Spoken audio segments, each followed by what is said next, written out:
Buongiorno a tutti, benvenuti. Aspetta che attendo i tempi della regia. Intanto il viaggio è andato bene d'arrivo, sì. Ma voi siete frequentatori, anzi abitate a Venezia anche, quindi conoscete bene. Bene, può partire, grazie. E allora, ancora buongiorno, benvenuti. Sono contenta di accogliere all'interno di questa sede molto prestigiosa come rappresentante delle istituzioni del Veneto, quindi del Consiglio regionale, come consigliere, un mio concittadino che è anche un veneziano, che è anche un raffinato conoscitore di Venezia, che oggi viene qui a presentare quello che è il prodotto di un suo lavoro. E non può essere questa che la sede, perché un libro, una pubblicazione che parla di Venezia, è giusto che venga presentata a Venezia. È la sede più idonea. E poi all'interno di questo palazzo, che rappresenta la Casa dei Veneti, perché è la sede del Consiglio regionale, e i consigli regionali, voi sapete, rappresentano il popolo veneto. Allora in questa cornice, in questo contesto importante, con molto piacere questa mattina andiamo a conoscere anche il contenuto attraverso l'autore di questa pubblicazione, che ci parla di Venezia e che ci parla anche comunque di Paolo, della sua vita, della sua storia, nel senso che nel raccontare quello che circonda, quello che rappresenta Venezia, in realtà è presente anche la sua anima, perché poi nel modo di esporre le cose, come vengono organizzate, come vengono esposte, questo rappresenta molto di noi. E per questo ecco, è anche un piacere poterlo questa mattina avere qui con noi ed entrare poi nel dettaglio. E abbiamo anche il piacere poi di avere con noi anche chi ha contribuito a realizzare questa pubblicazione, perché poi la CLEUP viene ad essere una realtà consolidata, che presta comunque la sua opera quando ci sono dei prodotti anche che valgono. Allora in questo caso questo è anche sinonimo di garanzia e del fatto che è un buon testo, c'è un buon contenuto, uno stile anche ricercato, e questo permette di apprezzare ulteriormente appunto il testo che è stato prodotto. Allora io direi a Paolino se vuole appunto raccontarci e entrare così nel vivo e vedere insomma un po' il contenuto ma anche un po' la storia, da dove nasce e comprenderlo quindi nelle sue dinamiche. Quindi grazie veramente di cuore di essere qui.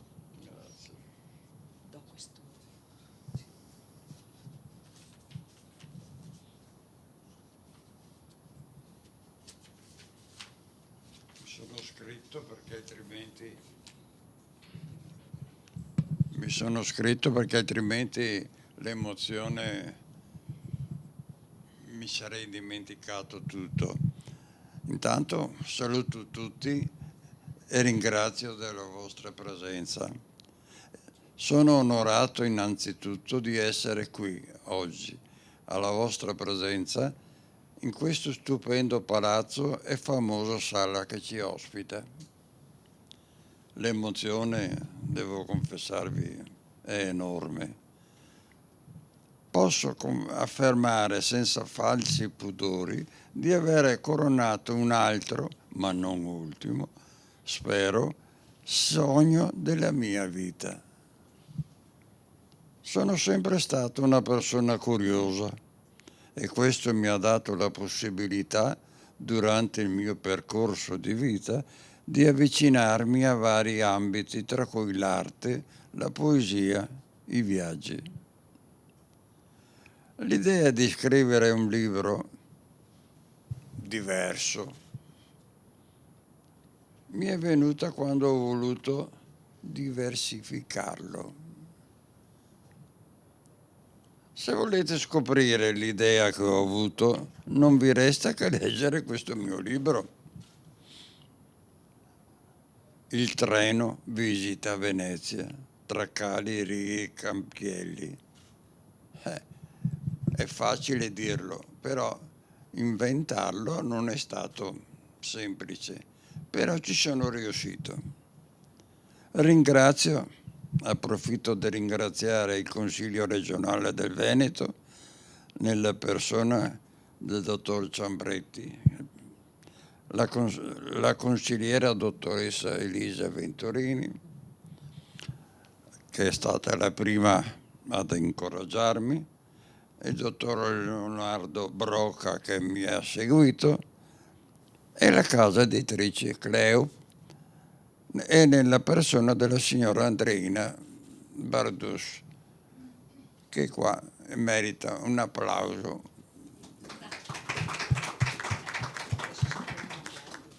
Ecco, se adesso avete qualcosa da reclamare, che non vi va bene niente, parlate pure o tacete per sempre. Intanto allora facciamo parlare la Cleo. Ecco, sì. Grazie. No, grazie consigliera. Il signor Fabris è stato molto sintetico e adesso credo che rinterverrà successivamente per spiegare gli aspetti di questo libro. Come casa editrice noi abbiamo collaborato con la regione che ha finanziato l'opera, facendo anche noi una partecipazione all'edizione di questo libro. La Cleup, spendo 2 parole per presentarla perché non so se tutti la conoscono, è una cooperativa libraria che vanta ormai 60 anni di vita, stavo dicendo di anzianità, ma le case editrici non invecchiano mai. Forse qualche prodotto è diventato storico, ma la casa editrice rimane sempre giovane proprio perché stampa e divulga conoscenza in ambienti sempre diversi e nuovi. La Cleup, oltre che nata come casa editrice universitaria, che infatti si chiama Cooperativa Libraria Editrice Università di Padova, ha poi esteso le proprie produzioni, oltre che nel campo didattico universitario, anche nel campo della pubblicistica e dell'editoria di divulgazione e cultura. Come casa editrice siamo prevalentemente orientati sul Triveneto, ma anche ci presentiamo a livello nazionale, soprattutto nel Triveneto perché abbiamo la volontà di dare una mano alla conoscenza delle qualità e delle caratteristiche di questo territorio. Territorio che dimostra di avere delle capacità notevoli e faccio alcuni esempi. Quando abbiamo avuto purtroppo il fenomeno Vaia, che ha creato danni incredibili, il Vajont, che altri danni, ha saputo questo territorio riprendersi con una rapidità che è difficile riscontrare in altre regioni d'Italia, senza fare dello sciovinismo. Però, perché cito questi? Perché Cleup si è adoperata per pubblicare libri di divulgazione su questi eventi. Quindi abbiamo fatto il libro sul Vajont, abbiamo fatto il libro sulla tempesta Vaia, per vedere qual è stato il problema creato nella Vaia dalla natura, nel Vajont dall'uomo, e come i cittadini coinvolti hanno saputo reagire. E questo vuol dire che noi cerchiamo di venire in contatto con, per fortuna, gli autori che hanno parlato di questi eventi e li abbiamo aiutati a divulgare queste storie e la loro conoscenza. Nel caso del libro del signor Fabris, Il treno visita Venezia, quello che è stato molto premiante cos'è? È proprio il titolo, cioè è l'idea che c'è dietro. Il titolo cosa ci dice? Che è un modo onirico di vedere Venezia, perché il treno non ci arriverà mai dentro, arriva a Santa Lucia e lì si ferma. Il signor Fabris ha detto no, il treno continua e lo porto in giro per Venezia. Che cosa ha cercato di fare? Ecco, l'altra idea che è vincente è il fatto che, dovendo parlare di una città storica che ha avuto sovrapposizioni di eventi, sia storici, di costruzioni, di stili, non tutti segregati in parti. Se uno arriva a Venezia vede soluzioni del Cinquecento, soluzioni del Settecento, soluzioni dell'Ottocento, che non hanno una soluzione di continuità, cioè le vede uno dietro l'altro. Dovendo scrivere un libro bisogna darsi un'organizzazione, perché cosa faccio? Faccio un libro storico, allora devo dividere per età queste descrizioni che devo fare, perché si tratta di descrivere una città. E quindi devo dire nel 500 c'era questo, nel 600 c'era questo, nel 700. Però questo è un po' didascalico e mi sembra che fosse fuori questo modo di vedere dallo spirito del signor Fabris, che quando veniva in redazione dimostrava di essere un po' più eclettico e non vincolato da schemi di storia convenzionale.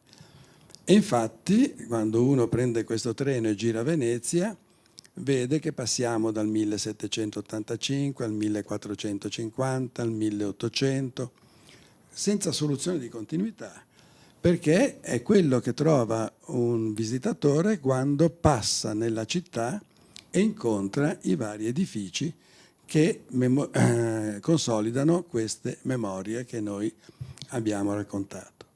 E questo è stata l'idea che noi abbiamo apprezzato e per la quale abbiamo partecipato, anche perché il signor Fabris andava come un treno, nel senso che entrava e riuscire a riportarlo nei canoni della pubblicazione non è stato elementare.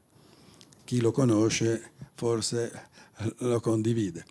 Però alla fine siamo arrivati a presentare questo libro che dà una nuova visione del Veneto, di Venezia, scusate, e dà uno spunto che vorremmo che anche altri autori di altre città, che adesso non perché siamo qua, ma nel Veneto sono bellissime, hanno una storia che però non è ben conosciuta, non è ben diffusa. E questo qui sarebbe il caso che altri parlassero delle altre città venete, quelle che i veneziani chiamavano la campagna, che però sono cresciute benino anche loro, in modo tale che questa regione venga riconosciuta non soltanto dal suo epigono che è Venezia, ma anche dalle altre realtà che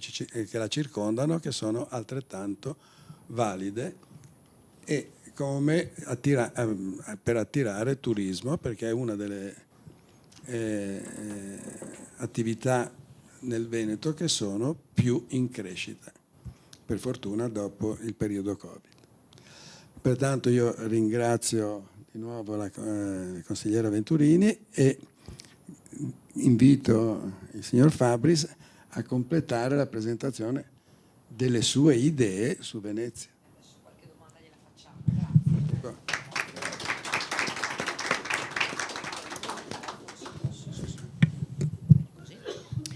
Eh sì, perché dalla lettura di questo libro noi cogliamo che tu, Paolino, hai una grande conoscenza di Venezia. E allora la curiosità è capire quando tu hai acquisito questo grande sapere sulla città, se in età matura, se da bambino, se ti è stato raccontato, se l'hai letto. Quindi da cosa nasce questa grande conoscenza e competenza sulla città di Venezia? La mia conoscenza è stata intanto che mi sono innamorato di Venezia e ho fatto quel tanto di poter abitare a Venezia e così ho potuto scoprire cose che prima avevo sentito dire, avevo letto, e invece così ho approfittato. Ma dato la mia curiosità di sempre su tutte le cose, e non curiosità per spettacolare oppure curiosità per sapere, ho cercato in tutto e per tutto di parlare con persone di una certa età, chiedere perché si chiamava così, perché quando che ho sentito che qualcuno, qualche imprenditore piccolo, mi raccontava che a Venezia non serviva a dire passami il trapano, dammi il robo, dammi il coso.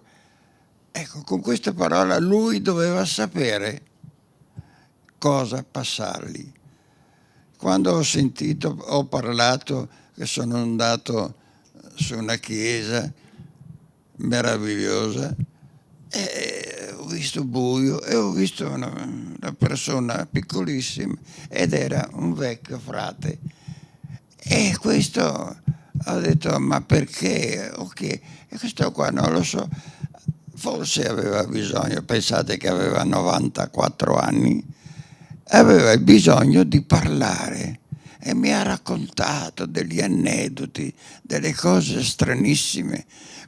Poi altre volte mi sono presentato su altri posti spacciandomi anche per altre cose come giornalista e così mi hanno raccontato, ne ho approfittato, ho voluto scoprire tutte queste cose che non è facile, però ci sono riuscito e quando che ho raccolto un sacco di carte di queste notazioni e dico cosa ne faccio adesso di tutte queste cose, me le tengo io, sì, e allora mi è venuto l'idea di scrivere, però dico scrivere, Venezia è stata scritta, riscritta in 3000 forme da tutti, io piccolissimo, cosa posso dire? Finché dico bisogna che io trovi un sistema, ecco perché è diverso, un sistema di raccontare di Venezia, ma non devo fare la guida di Venezia, non devo fare perché ce ne sono di più e di più ancora.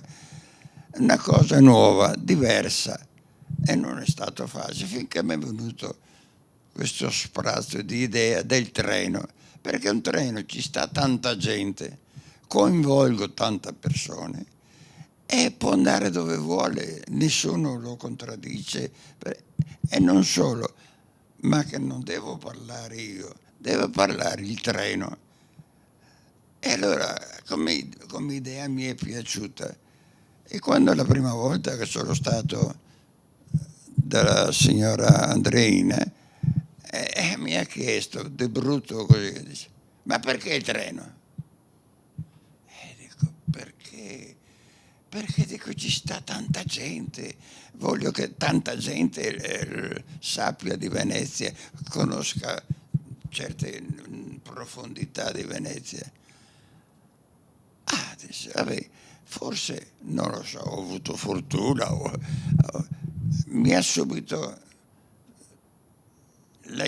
questa idea del treno forse le è piaciuta e così abbiamo cominciato la collaborazione che che è stata intensa, difficile, terribilmente, però ci siamo riusciti.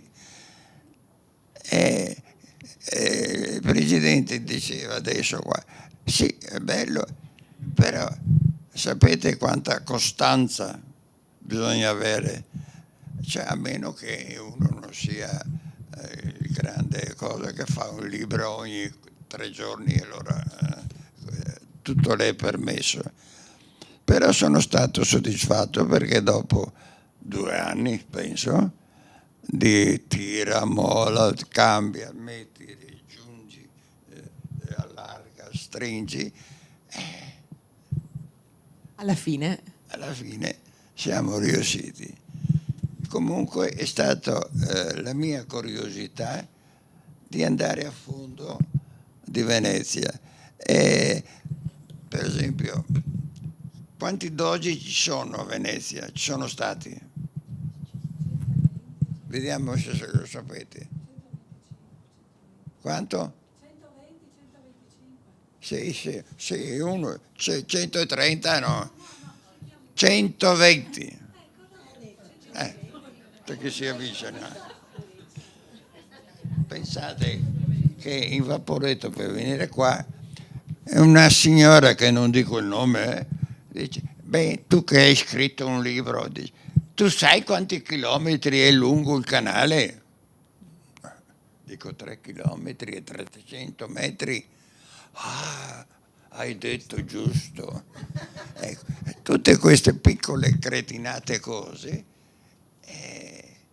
io le ho mentalmente fatte mie. Ecco perché sono riuscito. E poi è stato bello con Napoleone, che l'ho conosciuto personalmente, allora mi ha raccontato tutte le bruttezze che ha fatto, tutte le chiese che ha buttato giù, tutte il Bucintoro che ha bruciato per refregare l'oro, i quadri che ha portato ecco, e allora tutte queste cose mi ha un po' ingolosito ed è riuscito questo. Speriamo che possa piacere. ti faccio però un'altra domanda, ma quando è che hai scoperto questa vena letteraria?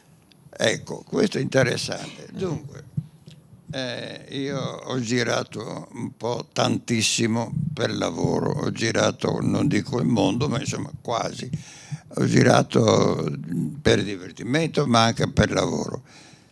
E dico, ma Venezia, prima di tutto Venezia per me è stato quando avevo 15 anni, finito, sono stati i primi, non lo dite, com'è che si può dire senza che sentano, i primi amori che ho trovato sono stati Venezia. Anna Maria sa. Ecco, pensate che avevo un appuntamento con una ragazzina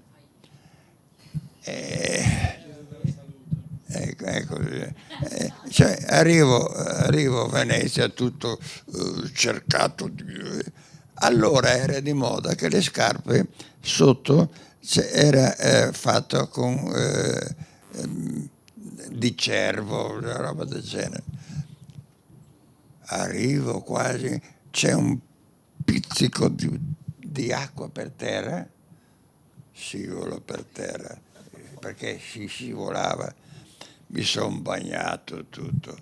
Cosa faccio adesso? E allora mi sono levato, mi sono messo il sole, finché però dopo sono riuscito alla sera a trovare dove dovevo andare. Però ecco, da quel momento lì, tutte queste cose, mi è entrata questa benedetta Venezia, questa bella Venezia, è stata ardua fare questa cosa, però ci sono riuscito e sono felice. E poi, visto che qui c'è anche Anna Maria, ci sono anche i figli, quindi insomma vuol dire che no, la famiglia è presente, c'è, sostiene, sono presenti in questo libro. No, ho cercato di non coinvolgerli, perché dopo o perché si montano la testa o perché dopo dicono ne approfitta per... No, ho voluto fare una cosa mia.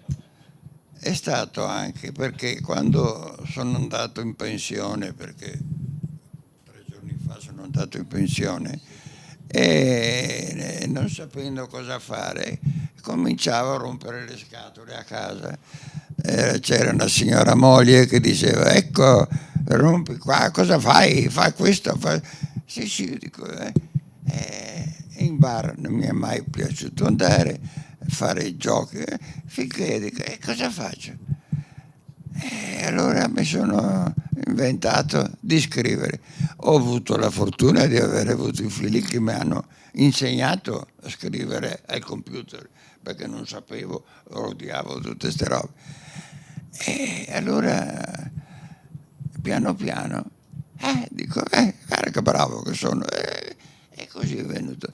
Mi sono venuti i ricordi di quando ero bambino e ho scritto un libricino di un bambino in tempo di guerra, che adesso vedremo cosa ne farò, perché è stato molto interessante, perché ho vissuto la guerra in pieno, ho visto la paura, la fame, la gioia quando è stata finita, tante belle cose, o brutte. Mi è stata distrutta la casa con un bombardamento, però c'era un affiatamento delle famiglie vicino che ci hanno raccolto tutti noi fratelli e sorelle, che eravamo in 10, 3 di qua, 3 di là, 2 di qua. È stata una cosa molto simpatica, ciò che adesso non credo che succeda. Ecco. E poi mi è venuto in mente una cosa: se sono riuscito il treno che visiti Venezia, perché non deve visitare tutti i posti che ho visto girando, tutta l'Europa, chi ne ha più ne metta, tutte le nazioni, con foto che io ho fatto, perché ho sempre avuto anche la mania. Quindi sarà il prossimo libro questo? Sì. Quindi Questo, spoileriamo. se questo ha un po' di successo, senz'altro ci sarà un'Europa visitata sempre dello stesso treno. Va bene. Quindi in anteprima veniamo a conoscenza. Ecco. Io direi, per concludere, se qualcuno ha qualche domanda in particolare, se c'è... Rompete le scatole a questo vecchio. No. Niente. No, sono tutti i tuoi sostenitori. Per forza. Perché sai perché? Perché adesso vogliono che li porti a mangiare. Quello è il bello, anche perché bisogna festeggiare, bisogna essere orgogliosi del fatto di avere comunque un marito, un padre, un parente, un conoscente che è stato così bravo nel realizzare una pubblicazione, di presentarla qui a Palazzo Ferrofini e di godere per questo di una giornata, se vogliamo, di festa, dove si condivide un momento importante di qualcosa che si è realizzato, e al di là che non ci sia un accenno preciso della famiglia all'interno del libro, c'è il sostegno della famiglia, che questa è la cosa più importante, il fatto di comunque svolgere delle attività che piacciono. Tante volte è anche perché intorno a noi abbiamo un contesto che ci permette di farlo, e questo è determinato appunto dalle persone che ci sono vicine, che vivono con noi. Quindi un ruolo determinante va riconosciuto anche a Anna Maria, mi permettete un applauso anche a lei, sì. Perché poi vivono all'interno di questa bella casa, che deve sapere è tipo una casa museo, una casa dove ci sono tante anche cose che non si vedono di solito, ma che sono anche sotto forma di collezione, perché poi hanno tutta una serie Sì, di molte le collezioni, molte. che sono custodite all'interno di vetrine, sopra i tavoli, e quindi è anche interessante andare a casa loro proprio perché vedi tantissime cose. E allora ti volevo chiedere, Paolino, come ultima cosa, se c'è un passo, un passaggio, un punto di questo libro che ricordi in modo particolare, che vorresti che gli altri ricordassero, se c'è qualcosa in particolare all'interno di questa pubblicazione alla quale sei legato. Perché io vedo che hai dei foglietti, degli appunti. Sì.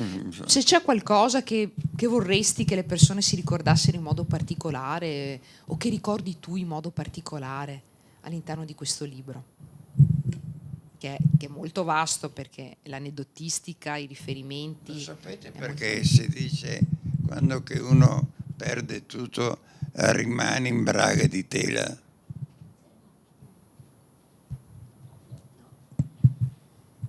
Nel mio libro c'è. Non ve lo dico.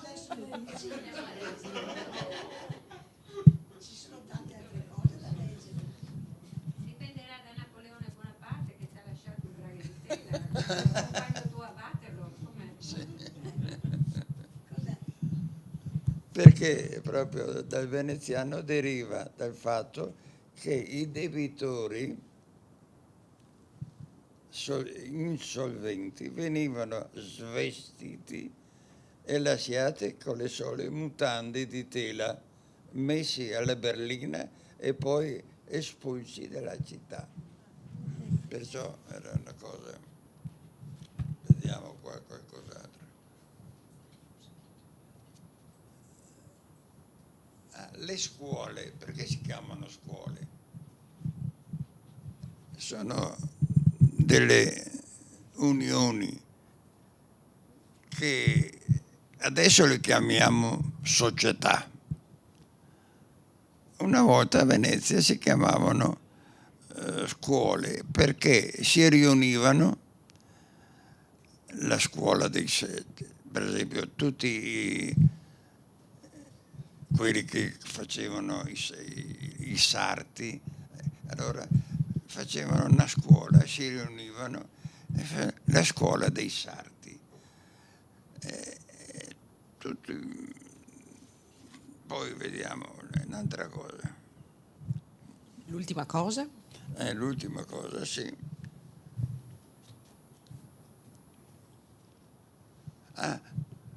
Il bello di Venezia è che c'era le cortigiane. Cosa sono le cortigiane? Chi erano? Erano le prostitute che venivano pagate, accettate e in più dovevano pagare una certa tassa e in più erano soggette a fare le spie per la Repubblica, perché facendo sesso con qualcuno riuscivano a carpire certi segreti. E dopo basta, perché sennò, No, dopo no. sennò Si anticipa troppo. sennò dopo non comprano più il No, libro. no, se lo si anticipa troppo. Va bene, allora grazie per questa opportunità che ci viene data di conoscere il contenuto di questa pubblicazione. Ringraziamo Paolino Fabris, è stato un lavoro abbastanza lungo come lui ha detto. Naturalmente sono anche dei lavori che richiedono pazienza, che richiedono abilità e l'ha dimostrata tutta, grazie anche alla Cleop che ha dato la disponibilità. E per me è stato un motivo anche di conoscenza comunque della personalità di Paolino, che io già vedevo perché voi sapete, ecco, sono stata sindaco a Casal Seruo, quindi ho avuto modo di conoscerlo, però mi ha sempre affascinato perché è un uomo estremamente elegante. Se voi lo vedete, sì, è un uomo che si distingue. E ho avuto modo anche attraverso questa esperienza di conoscerlo di più, di vedere che è un uomo interessante perché appunto ha delle conoscenze, ha dei suoi interessi, e questo appunto lo rende una persona estremamente piacevole. E è stato bello quindi averti qui oggi e conoscere appunto un po' della tua storia e il tuo lavoro, e che possa essere appunto conosciuto attraverso delle iniziative che divulghino anche la tua attività, e sarà nostra cura, lo dico anche a tutti noi che siamo qui presenti, per creare quei momenti che possano permettere di conoscere Venezia anche da questo punto di vista. E allora grazie veramente di cuore, grazie a tutti voi che siete venuti qui oggi. È un momento importante per la cultura, proprio perché un cittadino in qualche modo si è messo a servizio della conoscenza e della cultura, e l'ha fatto con il suo tempo e le sue capacità. Quindi grazie mille.